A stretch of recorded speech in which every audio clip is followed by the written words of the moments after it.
All right, everybody, welcome to the Jim Acosta Show. And the breaking news, Jimmy Kimmel is back. ABC just put out a statement in the last several minutes that Jimmy Kimmel, the late night talk show host who was given the boot by the network under pressure from the Trump administration and the FCC and Donald Trump, they just announced he is going to be back on Tuesday evening. My big guest to talk about this, Norm Eisen. Norm, lots to talk about. But this, I mean, right away, this is a big victory for the First Amendment. It sure is. It's a good day for the First Amendment and for Jimmy's and Jim's. Absolutely, all the gyms, yeah.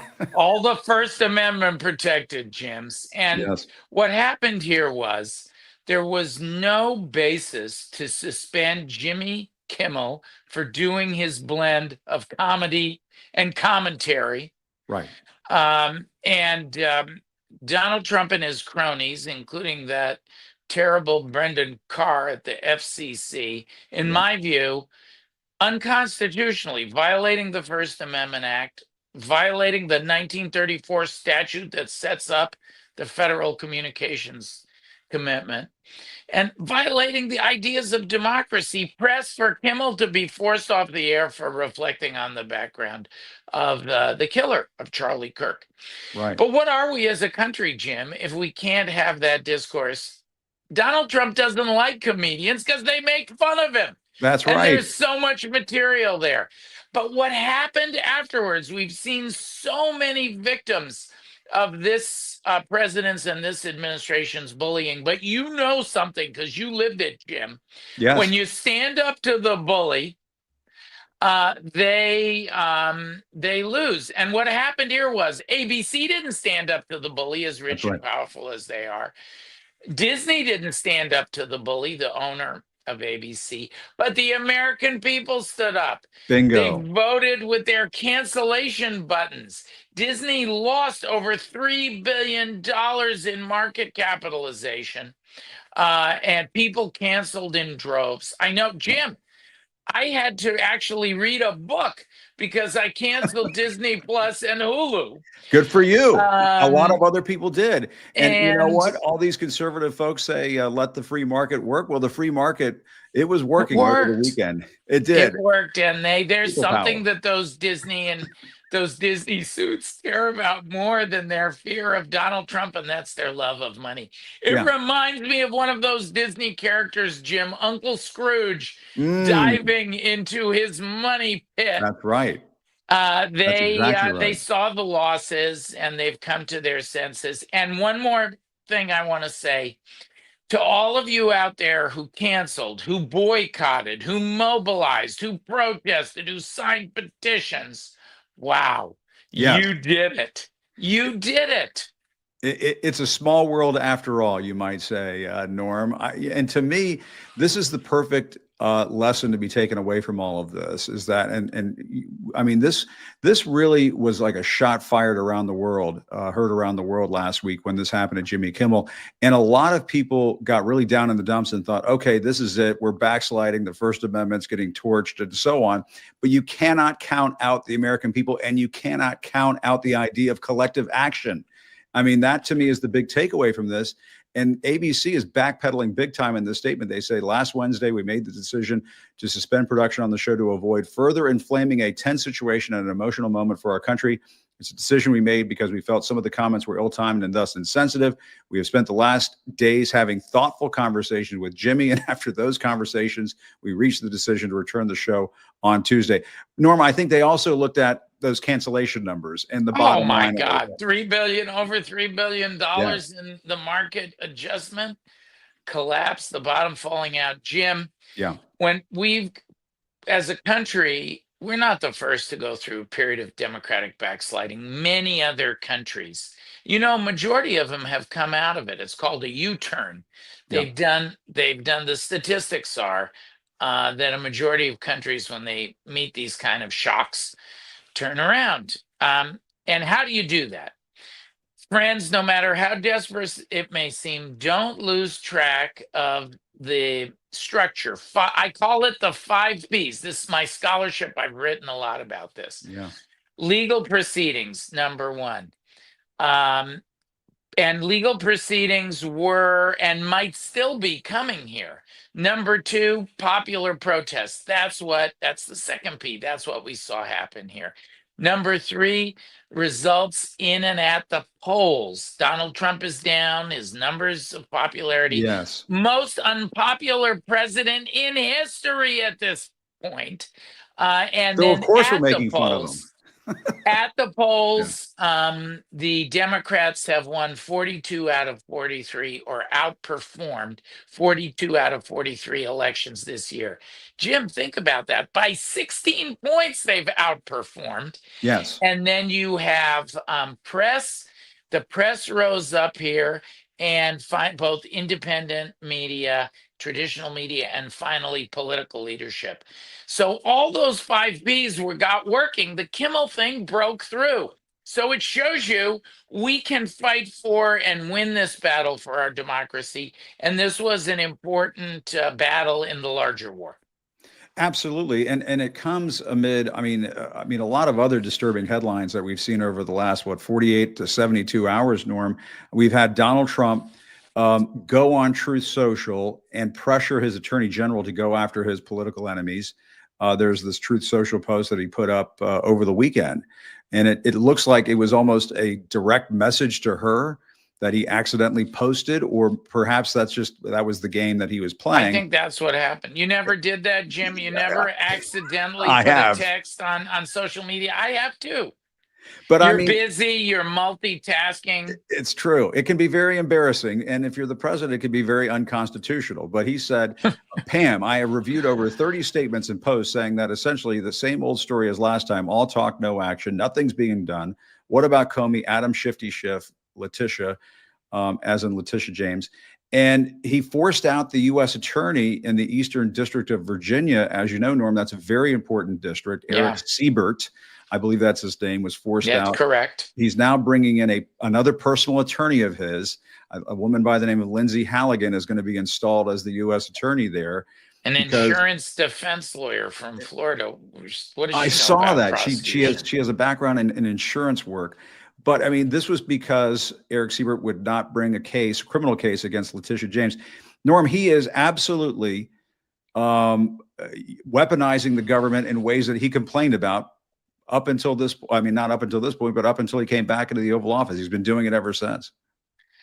Jim, he's such a hypocrite. You saw up close those dictatorial tendencies, but they're in full flower. He said he wanted to be a dictator. Yeah. And he's been true to his word.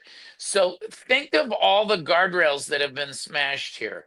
First of all, the president demanding an investigation of Tish James and others, his political adversaries.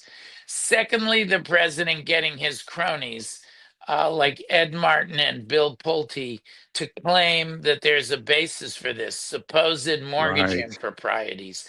Third, the government looks at the mortgage improprieties. They turn out to be false. Fourth, you go to a very Trump-friendly U.S. attorney, Eric Siebert, to try to get it indicted. And Siebert says, no, he's not going to indict it. So then there's no merit to the case, and Trump throws out Siebert and replaces him with a Trump crony whose main qualification is she'll do whatever the president wants. That's not the American system of justice, the constitutional rule of law. Yeah. That's like something out of Stalin's playbook. That's darkness at noon. And it won't stand, Jim, because we've seen grand juries refusing to indict cases. We've seen judges criticizing. I represent over 100 judges who've spoken out again and again all over the country. A judge will have to oversee this, a grand jury, ultimately a petty jury, and the American people aren't going to take it. So there's additional guardrails, but you should not be able to blow through those 6 guardrails that I identified. It's a point of great peril. The Jimmy Kimmel story, however, reminds us that when American democracy and the American people are tested, they still can answer. And I think we're going to see a similar pushback in the Tish James case. I think you're right. But I mean, let's listen to what Trump was saying over the weekend at the Charlie Kirk Memorial, because what he is signaling is that I mean, this is just a sneak preview of coming attractions. Let's listen to this. Private moment on his dying day, we find everything we need to know about who Charlie Kirk truly was. He was a missionary with a noble spirit and a great, great purpose. He did not hate his opponents. He wanted the best for them. That's where I disagreed with Charlie. I hate my opponent, and I don't want the best for them. I'm sorry. I am sorry, Erica. But now Erica can talk to me and the whole group, and maybe they can convince me that that's not right, but I can't stand my opponent. Yeah. I mean, Norm, I mean, this is Trump saying the quiet part out loud, or as I like to say sometimes, the riot part out loud. He is signaling what he wants his people to do. He's done it with Pam Bondi. He does it with, he does it with Jimmy Kimmel and the FCC. Anybody that's a critic, anybody that gets in his way, he signals to his people, I want them taken out one way or the other. Well, Jim, you yourself tangled with him. He pulled your press pass. I've often tangled with him. He's pulled my security clearance 3 times. Right. I think they turn it back on and take it away again to make Trump feel good. You still have it though? That's my question. I mean, maybe they just never did it. I don't. You never. I'm expecting a 4th time any day now. So this is very dangerous. There's another, first of all, what he said there will be an exhibit in the selective and vindictive prosecution case, that he's not motivated by the laws applied to the facts. He's motivated by hatred. So that alone is enough to be part of the case to get the Tish James prosecution, if it's brought, thrown out. But there was another part of the speech where he actually talked about DOJ investigating his perceived adversaries right now. So I think you are going to see additional pushback on this atrocious abuse of the Constitution, the rule of law, and of the power of the presidency. It's not who we are as a country. There have been so many wins. Jim, as you know, we at Democracy Defenders Fund, we've been to court countless number of times. We have over 125 legal matters. And Jim, we've won case after case after case. We and the coalition overall, more than 200 wins in court. Why? Because the courts see what Donald Trump is doing and they reject it. And even the Supreme Court is not an insurmountable obstacle to that. That we've had a number of cases where they've just haven't gone up to the Supreme Court. They only deal with about 10% of the cases. And when we do go up there, we're able to adjust to their so-called judging and to win. Like in the birthright citizenship case, they said, oh, the existing cases are not good enough. You have to bring a class action. 2 hours later, we filed that class action. 10 days later, we won. We got a new injunction that hasn't gone back to the Supreme Court, Jim. So the court system is holding up against Donald Trump as bad as the Roberts Court is. Well, and it makes me wonder, Norman, I was thinking about this recently, whether the way to deal with Trump is to fight fire with fire. Look at the way he played the judicial system like a fiddle. He threw sand in the gears when he was in legal hot water, particularly in the January 6th case, but in lots of other cases, the Alvin Bragg case and so on.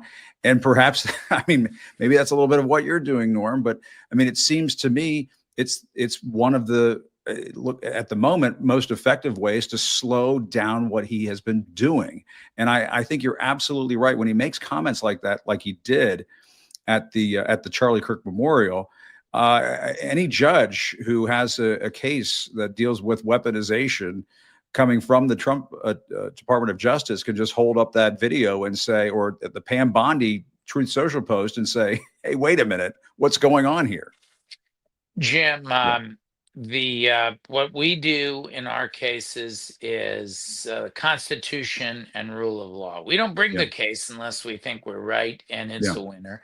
But the Atlantic did write that the one part of the resistance that's working best is the legal resistance, and they were kind enough in that article to feature our work, lead off the article with me and all of our work, my 50 colleagues at Democracy Defenders Fund. But I think what we're seeing is, again, those 5 Ps that the scholars, I've written about them, that tell you need it's like 5 pistons of the engine, all have to be working. Well, what we just saw with Jimmy Kimmel, I didn't even get a chance to file my lawsuit. They reinstated him too fast because of the public protests, Jim. Yeah. So we're seeing the health, the immune system of the body politic of American democracy is kicking into place. Yeah. It's not just the lawsuits, the rest of it is working too. Well, and on the Kimmel thing, the thing that I'm very curious about is, and I think a lawsuit directed at ABC on behalf of the American people challenging the FCC would have been a very smart move. But there's also the issue of the stations groups. And so Sinclair said, we're not going to air it. I think Nexstar was another stations group that said, we're not going to air it.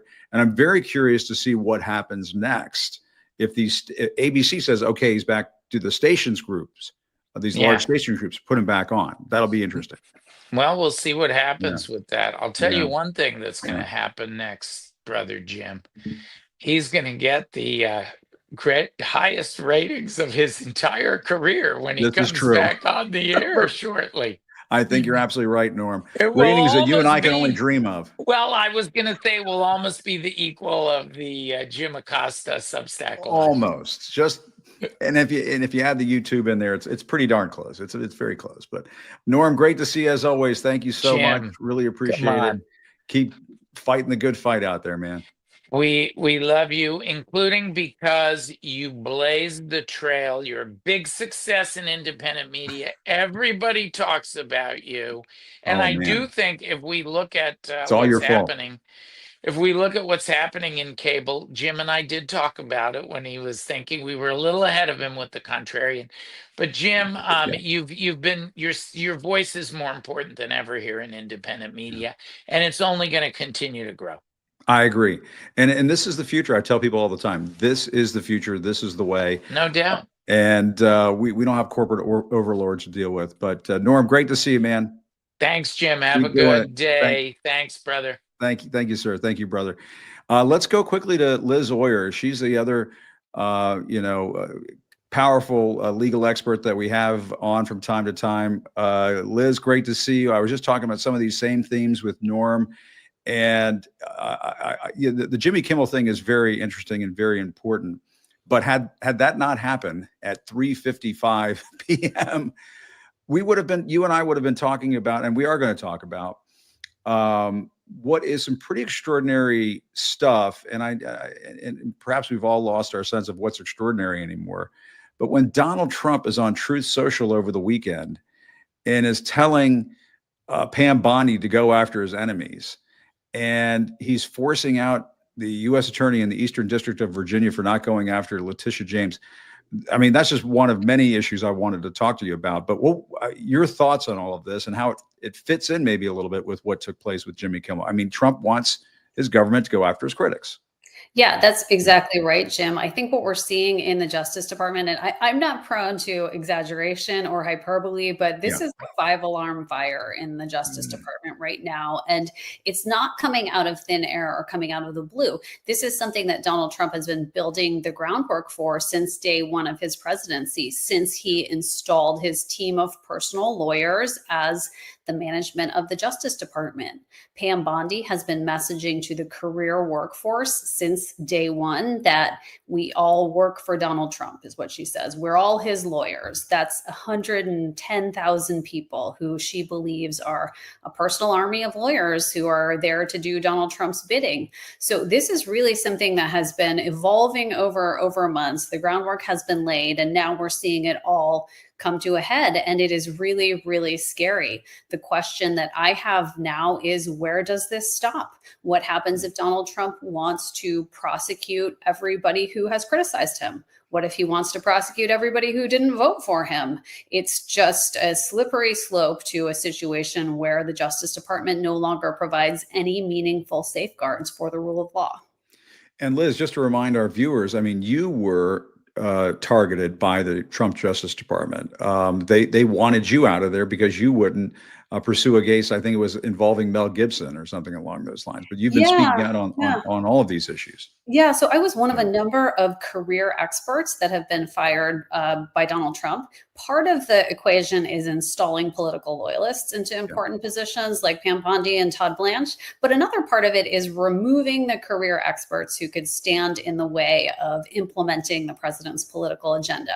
And I was one of those people, but not the only one. We saw the head of ethics for the Department of Justice sidelined, the head of the FOIA office, which is basically the transparency arm of the department. People have a right to know what's going on there. That person was sidelined. The head of the Office of Professional Responsibility, all of the career experts who could put some brakes on the president and these baseless prosecutions that defy all norms and rules have been ousted from their positions. So there's nobody left in the building to put any checks on any of this. And now Donald Trump is clearly feeling emboldened. He's feeling like he has done enough to tear through the Department of Justice, pull out the safeguards, that now he can literally just direct his attorney general via Truth Social to prosecute his political enemies, regardless of whether there is evidence to support those prosecutions.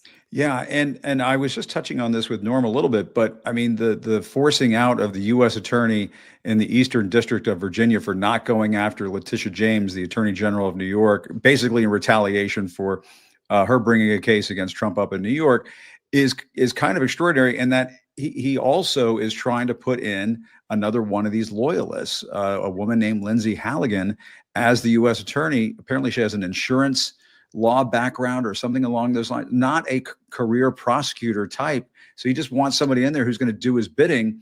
And correct me if I'm wrong, Liz, that's a pretty important district in the chain of U.S. attorney offices around the country, if I'm not mistaken. Yeah, absolutely. The Eastern District of Virginia is where a lot of cases involving national security are prosecuted. A lot of cases involving public corruption because of its proximity to Washington, D.C. So some of the most consequential prosecutions in the country are brought in that district. And it is incredibly important to have someone who knows what they're doing. One thing that's being lost in all of this discussion about Trump's weaponization of the Justice Department is that the Justice Department plays a critical role in keeping us safe. And right now, it is just loaded up with people who have no idea how to do that. That extends into the FBI, which is part of the Justice Department, really throughout the structure of the Justice Department. The people who know how to keep us safe, who know how to prevent attacks on our national security before they happen, people who are out there investigating criminal conduct proactively so that it doesn't happen, are being rooted out and sidelined from their jobs so that the department can focus on the political vendettas of the president. And not only is that wrong from a political perspective, but it is very, very dangerous for all of us. Absolutely. And one prosecution that we're not seeing, I guess you could say, is regarding Tom Homan, who is Trump's border czar. I'm sure you saw this, Liz, over the weekend. Reuters confirmed what the folks at MSNBC first reported, then the New York Times confirmed it. But this is how Reuters reported it. Tom Homan accepted a $50,000 bag of cash from an undercover FBI agent last year in a since closed U.S. Justice Department bribery investigation. This, according to two sources who confirmed it to Reuters. In the alleged scheme, Homan promised immigration-related government contracts when he joined the Trump administration in exchange for the money, the sources said. And this apparently was an undercover sting operation that was set up. And Homan was, this is according to Reuters, and I think MSNBC and New York Times reported this too. He was caught on a recording accepting a $50,000 bribe in a bag from the restaurant chain Cava, according to the sources. Now, One of the more surprising things in all of this, Liz, is that he was eating at Cava. I mean, this is extraordinary stuff. And when you talk about public corruption cases being prosecuted in the Eastern District of Virginia, this is a case that might have been prosecuted in that office, potentially. It's the kind of case that they certainly would prosecute there and deal with there. Yeah, absolutely. I mean, the Homan story is shocking because someone who has done that, setting aside the prosecution piece of it, should not be appointed to that type of position of trust in our government. So the fact that he's in that role when it was known that he was under this type of investigation is shocking in and of itself. But the issue of prosecution extends throughout U.S. attorneys' offices across the country. Donald Trump is selectively installing political loyalists into these roles who have no qualifications, and he's doing it by bypassing the normal rules, the law that requires Senate confirmation of his U.S. attorneys. He is doing it for two reasons. He's doing it because these are the people who have the power to bring cases against his enemies, even if they're not supported by evidence. And these are the people who have power to dismiss cases against his friends or not bring the cases in the first place. And we're seeing that play out across the country. We are seeing wealthy donors and friends of Trump have charges dismissed or get pardons. We're seeing people who pay the right, well-connected lawyers. For example, Brad Bondi, the brother of Pam Bondi. We're seeing them have great success in getting their cases dismissed by the Justice Department. And then we're seeing a tremendous amount of pressure on career prosecutors to bring charges against the president's enemies, regardless of whether the facts and the law support them. Yeah, I mean, I think the case is pretty clear at this point. Trump is turning D.C. into the district of corruption. I mean, that's what he's doing right now. Under his watch, it's just sort of an unprecedented level of corruption. And I mean, you look at the way they've paved over the Rose Garden over there at the White House so they can wine and dine, cronies that come in that are Trump loyalists and so on. It's pretty disgusting stuff. It's very much pigs feeding at the trough or at Cava, however you want to describe it. But to go back to Tom Homan, I think you hit the nail on the head, Liz. You're absolutely right that he would be in a position as important as borders are. I mean, I see him going on the airwaves all the time talking about illegals in this country. Well, that sounds pretty damn illegal what he was doing over at Cava if the allegations are true. And it sounds as though, I mean, Kash Patel, I believe, or other Justice Department officials, maybe Todd Blanche, put out a statement saying, oh, we looked at this and we think it's weaponization of government, weaponization of prosecution. And Caroline Leavitt was saying earlier today, oh, no, he didn't do anything wrong here. He's been recorded doing it, according to these sources. It's amazing. Yeah, I mean, he is literally on video accepting a bag full of cash. That's just shocking. That is considered defensible by the Deputy Attorney General, and the White House press secretary is shocking. That he's not fired immediately once that surfaces is shocking. But one of the things that I'm really worried about, Jim, is that we have become so immune to the disorder and the abuse of power and the lack of rules and norms in the Justice Department that it's hard to sound the alarm. I mean, I'm here saying this is a 5-alarm fire in the Justice Department, but I don't know what people think when they hear that anymore, because we're hearing so many bad things happening every day and so many unprecedented things happening that are eroding our democracy. I think that there's a real desire among people to know more about what we can do to push back, what we can do to stop this roll toward authoritarianism. And that's what I'm struggling with personally. I mean, I'm glad that people like Norm are out there fighting these cases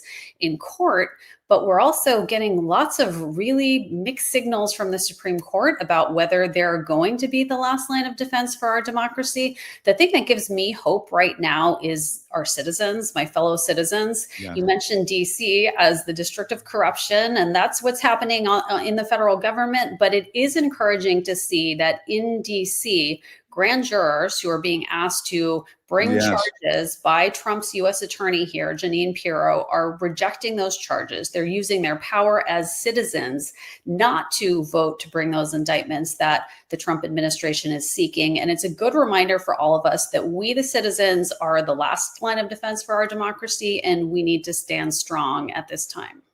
No, you're so right about that. And I mean, another case in point would be the Jimmy Kimmel situation. People were voting with their clickers over the weekend with their streaming accounts, and they were canceling their Disney Plus, their Hulu Plus.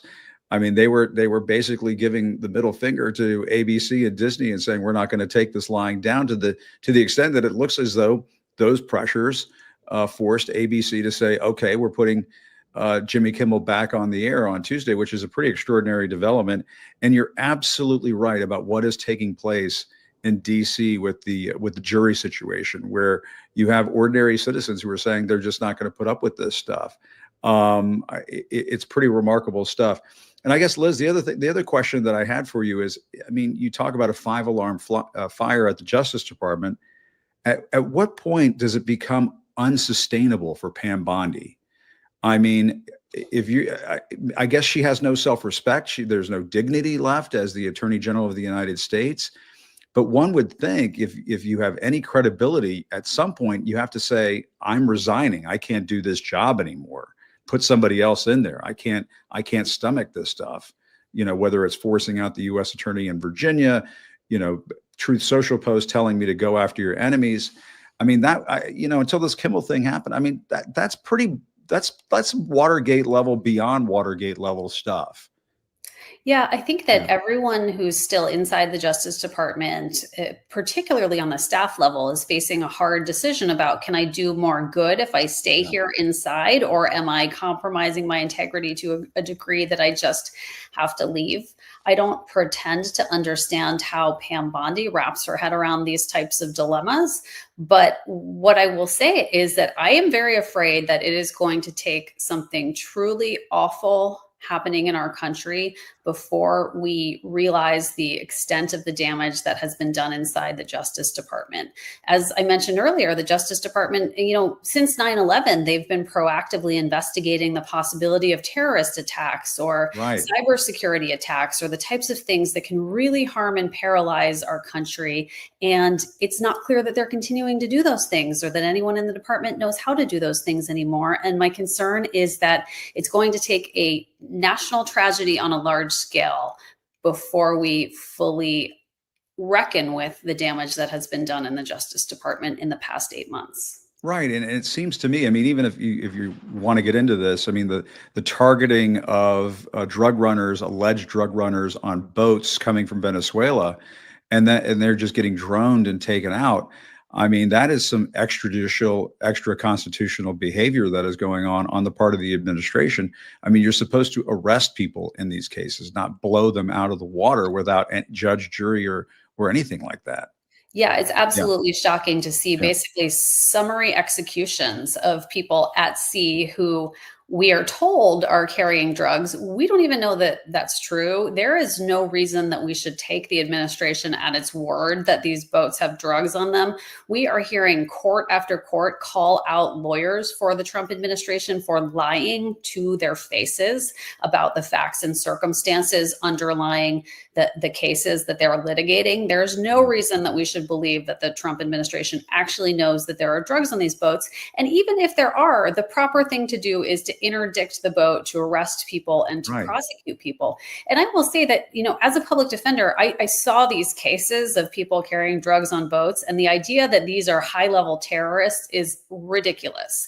These are generally extremely poor people who are taking an immense amount of risk to do something incredibly dangerous because they are fleeing from poverty, they feel desperate, they have no other choice. I'm not excusing drug trafficking, but I am simply pointing out that these are not sophisticated terrorist operations who are occupying these boats. These are people who are so desperate that they are taking a journey across the sea in usually a small, ill-equipped boat to survive that journey. So the idea that we couldn't deal with those people through the legal process is just ridiculous. Well, and I'll give everybody a hint at home as to who is really in charge of the Justice Department. I mean, it's been reported by numerous outlets that it's basically the White House that's in charge of the Justice Department. If you want to know who's in charge over at the White House these days, it's probably, for the most part, Stephen Miller, who is the de facto chief of staff. And this is, just to wrap this up with you, Liz, and not to put you on the spot to comment on this, but I found his comments at the Charlie Cook Memorial to be the most alarming, the most disturbing, the strangest, the most surreal out of any. And Trump was weird too. But let's play Stephen Miller and talk about it on the other side. This is wild stuff.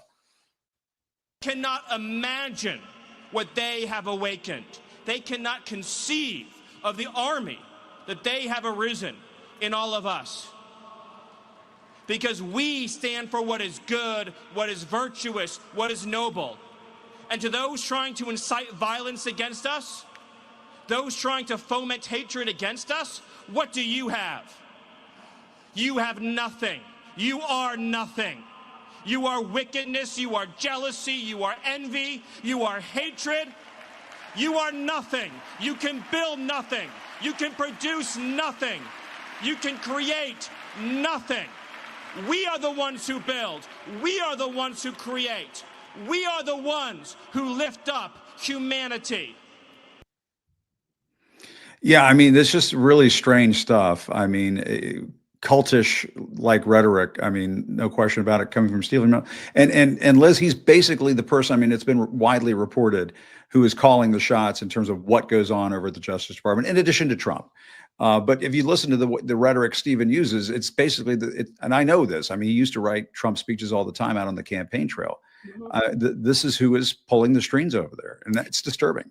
Yeah, what's interesting about Stephen Miller in this Trump 2.0 administration compared to the first one is that he's taken on a much more public-facing role. Yes. He's still mostly behind the scenes, but he pops out now and again and spouts off some stuff that I often don't really understand, like that. And I hope that he will do that more, because every time he does that, it, I think, causes a lot of eyebrows to raise. I don't think that he is a charismatic personality that has the appeal of a Donald Trump. He is somebody who comes across as very unrelatable and just bizarre, to say the least. And I think the more he decides that he's going to be the face of this administration, the better, in terms of allowing people to see who is really pulling the strings behind Donald Trump. Maybe you're right, Liz. More Stephen Miller might be the answer to all of this. You might be on camera. You might be right about that. Liz Oyer, great to see you as always. And don't forget to follow Liz on all of her socials. I noticed in particular, Liz, you are blowing up on the Instagram. Is that where you're Lawyer Oyer there on Instagram? I'm Lawyer Oyer on Instagram, TikTok, YouTube, and Substack. So please follow me at all those places. And thank you for having me on, Jim. I always really enjoy talking with you. And are you surprised? I guess I should just hang on you for one extra second. Are you surprised as to how people have gravitated towards? I mean, I guess it's your legal expertise. It's the way you break things down. It must be very gratifying. And I think people are they just want to hear from folks like yourself. Yeah, I've been sort of searching for a new purpose since I lost my job. I've been in public service for most of my career, and educating the public about what's going on in our country now, using my legal expertise to do that, has been gratifying. I think there is an incredible desire among the public to understand what's happening in the legal system, because it affects all of our lives so much right now. And I try to break it down for folks who aren't lawyers, and I enjoy doing that. All right. Well, Liz, great to see you. Thanks so much for doing it. And let's do it again soon. Please. That'd be great. Thanks. Thanks a lot. Liz Oyer, Oyer Lawyer. Which is, I mean, if only all of our names could rhyme what we do, that would be something else. I have to say, I'm glad that that this is interesting, the way this day has turned out, because I mean, it was like 5 minutes or maybe 10 minutes before 4 o'clock East Coast time, and I had Liz set up. I'm like, here are a couple of great legal guests to talk about to chew on all this crazy stuff from over the weekend. Trump saying that he hates his political enemies and he wants to see them hurt. Stephen Miller saying this crazy cockamamie bullshit over the weekend. Did that sound like a memorial service, a Christian religious memorial service, the way Stephen Miller sounded? My God. And then right before we came on, some hope. For all of us. Jimmy Kimmel back on the air Tuesday night on ABC. We'll see how many of the stations carry it. We don't know that at this point. There are a couple of stations groups like Nexstar and Sinclair. If people want to get into the politicization of the airwaves, I mean, Sinclair, it's been widely reported, widely established, is a very conservative station owner group. And the FCC under Brendan Carr has no problem with Sinclair being a mouthpiece for Donald Trump. They've done it time and again. There's that creepy video. I'm sure you guys have seen it out there. If not, you can look it up, where they found all of these anchors saying the exact same creepy thing, and they were edited side by side to create this really just terrifying montage. That's of the Sinclair television group. They're a very conservative broadcast group that owns a bunch of stations, and many of them under the ABC umbrella, including right here in Washington, D.C. FCC has no problem with that. Jimmy Kimmel says one thing that they don't like, and there's all of this pressure. The SEC chairman goes on TV and says, we're going to do this the easy way or the hard way. And so Disney pulls him off the air. And fortunately, I reached out to Jimmy. I let him know over the weekend that I stand behind him and support him. And he was nice enough to reply and say thanks. But I think so many people out there really felt passionately about this. I was saying this to a friend over the weekend. Jimmy Kimmel getting fired or suspended, I guess, as it turns out, was the case. That his suspension reminded me of when Tom Hanks got COVID. It reminded me of remember when during the beginning of the pandemic, Tom Hanks got COVID. And at that point, just about everybody around the world took a big gulp and said, oh, shit, we got to take this seriously. We got to take this seriously. Now the shit's going to hit the fan.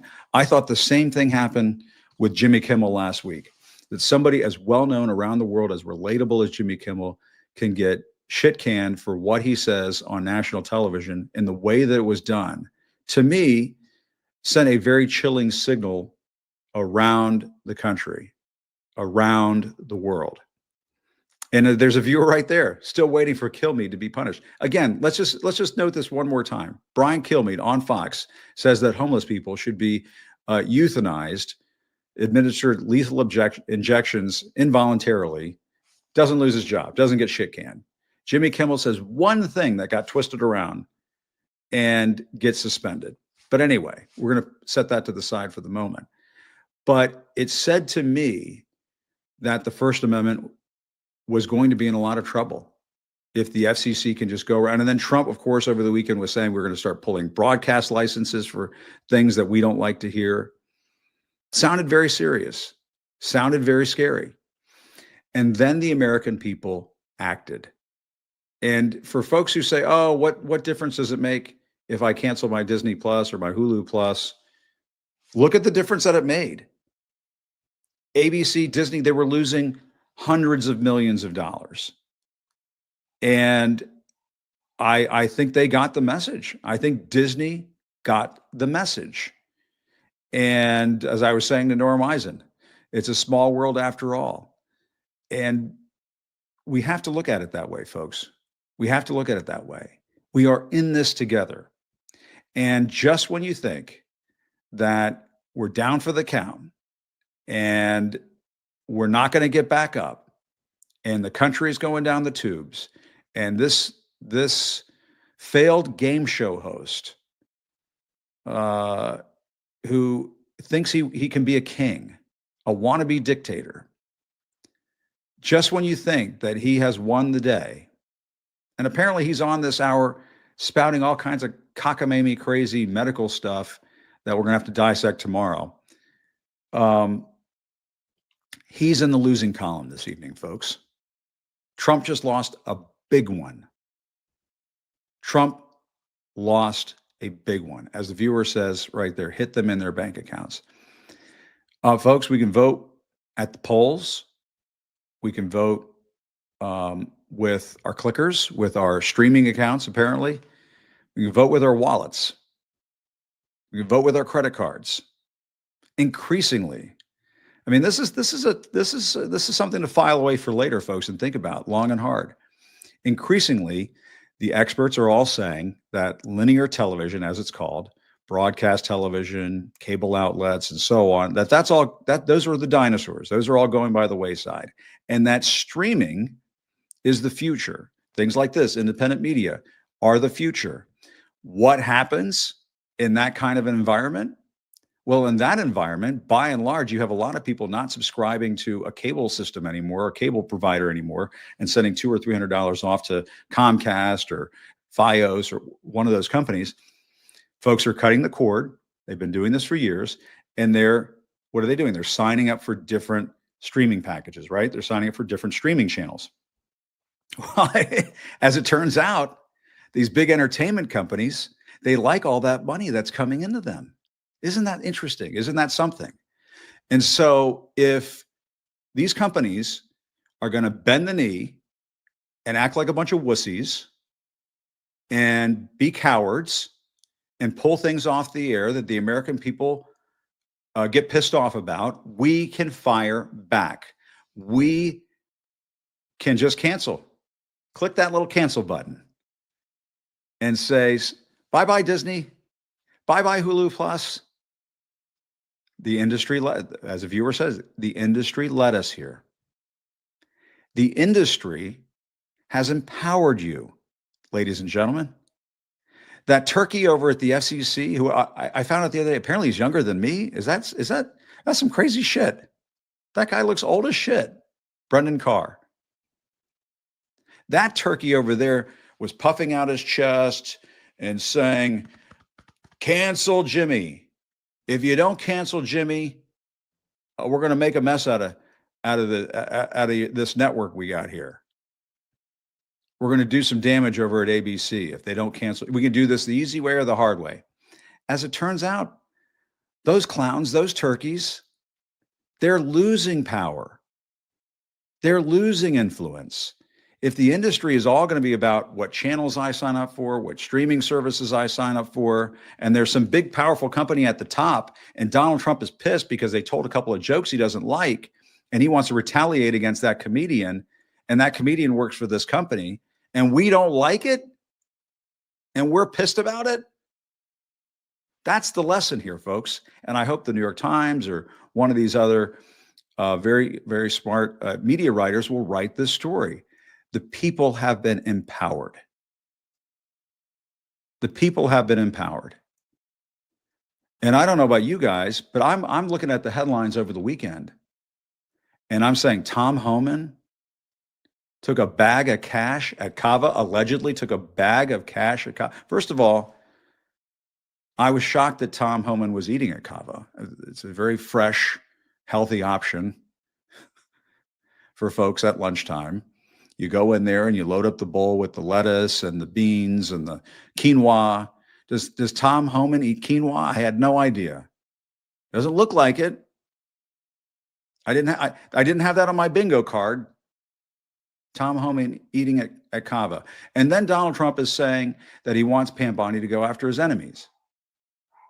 And we're hearing that they're firing U.S. attorneys because they won't go after his enemies and so on.